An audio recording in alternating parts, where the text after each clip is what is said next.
முதலமைச்சரும் திமுகவுடைய தலைவருமான திரு மு.க. ஸ்டாலின், முன்னாள் முதலமைச்சர் மற்றும் அதிமுகவுடைய பொதுச் செயலாளருமான திரு எடப்பாடி பழனிசாமி 2 பேருடைய பரப்புரைகளையும் பார்த்தோம்னா தொடக்கத்திலிருந்து கிளைமாக்ஸ் வர முதல்ல கொஞ்சம் சாஃப்டா தொடங்கினவங்க போக போக தனிநபர் அட்டாக்குகளாக 2 பேரும் மாறி மாறி அடிச்சுக்கிட்டாங்க அரசியல் ரீதியாக.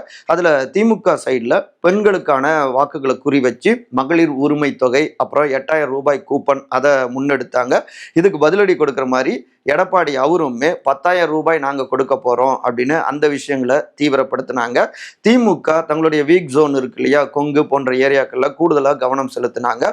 அதிமுக தங்களுடைய ஸ்ட்ராங் ஜோனான அதே மேற்கு மண்டலம், சேலம், தருமபுரி ஏரியாக்கள்லையும் கூடுதலாக கவனம் செலுத்தினாங்க. அப்புறம் ஸ்டாலின் அவரை பொறுத்த வரைக்கும் ஒன் மேன் ஆர்மியாக எல்லா பக்கமும் அவரு தீவிரமா பரப்புரை செய்ய, இங்கேயும் ஆல் இன் ஆல் எடப்பாடியாக இவரும் தீவிர பரப்புரை செஞ்சிருக்காரு.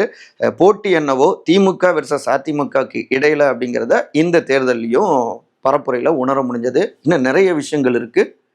தவறாம இந்த லிங்கை கிளிக் பண்ணி பாருங்க.